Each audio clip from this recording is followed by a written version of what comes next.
नवरात्रि साधना का आज तीसरा दिन, तीसरी संध्या। हम लोग चर्चा कर रहे हैं गोस्वामी तुलसीदास द्वारा रचित रामचरितमानस के 4 घाट।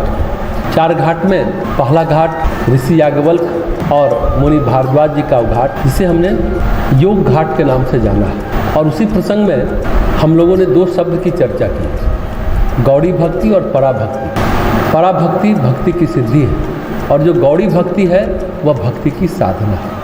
यानी जब साधना काल में भगवान को पुकारते हैं नवधा भक्ति के रूप में, धूप दीप नैवेद्य रूप में, पूजा अर्चना के रूप में, पाठ के रूप में, जप के रूप में भक्ति करते हैं, अपने हृदय को अर्पण करते हैं, तो जो साधना होती है वो गौड़ी भक्ति। जब भक्ति की प्राप्ति होती आनंद रूप में, भगवान आनंद कंद रूप में है और भगवान के साथ आनंदमय हो जाते हैं, उनमें लीन होते हैं, तो भक्ति पराभक्ति होती है। गोस्वामी जी महाराज कहते हैं राम की भक्ति साधना भी है और भक्ति सिद्धि भी।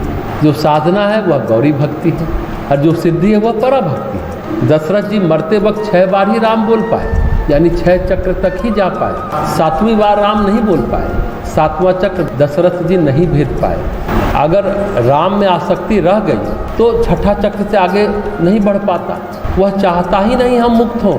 भक्त भगवान के नाम को बार बार लेना चाहता है, भक्त मुक्त होना नहीं चाहता, वो अपने रूप को रखना चाहता है ताकि भक्ति करते रहें। सप्त चक्र हो जाएगा पार तो भगवान का सायुज्य प्राप्त हो जाएगा, उसको मोक्ष हो जाएगा।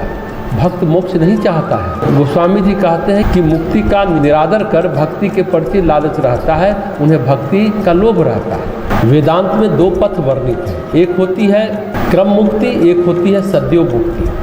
जिन्होंने अपनी ज़िंदगी में छोटी बड़ी कोई सिद्धि की है, चाहे वो मंत्र सिद्धि किए हों, चाहे तपस्या से सिद्धि प्राप्त की हो, उनकी सद्यो मुक्ति नहीं होती, उनकी जीवन मुक्ति नहीं होती, वो देह मुक्त नहीं हो पाते, कभी भी विदेह नहीं हो पाते। उनके अंदर विवेक और वैराग्य जगे तो उनका पक्ष लंबा होता है। उन्हें क्रम मुक्ति में जाना पड़ता है। मुक्ति के लिए उन्हें बहुत योनियों में जाना पड़ता है। कभी सिद्ध लोक में जाते हैं, कभी नदी बनते हैं, कभी पहाड़ बनते हैं, कभी वृक्ष बनते हैं।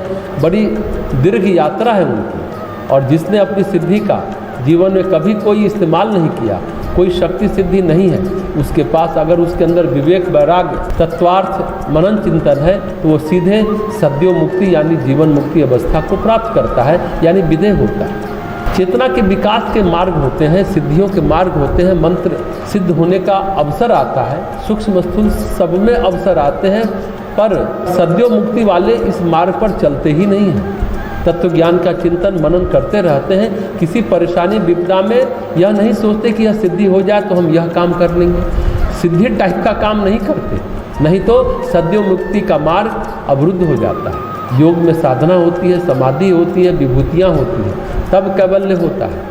विभूतियों का स्वीकार किए बिना ज्ञान नहीं मिलता है, कैवल्य नहीं मिलता है, नहीं आगे बढ़ पाते हैं। 2 बातें हैं, विभूतियों का आपने देखा और स्वीकार किया।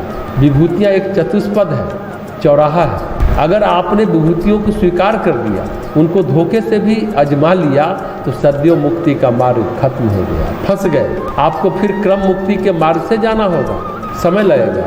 अगर मान ले विभूतियों की तरफ साधना मार्ग में देखा ही नहीं, सोचा ही नहीं, उनका अन्वेषण ही नहीं किया, आने पर भी उन पर विचार नहीं किया, उस पथ को ही अस्वीकार कर दिया, मिलने की बात तो दूर, देखा ही नहीं, भाव भक्ति में लगे रहे, कुछ सोचा ही नहीं कि भक्ति में सिद्धियां होती हैं, कौतूहल जगा ही नहीं, फिर आप सद्यो मुक्ति मार्ग पर निकल पड़े। भारद्वाज और याज्ञवल्क्य का घाट योगों का घाट है, तपस्या का घाट है, सिद्धियों का घाट है, विभूतियों का घाट है।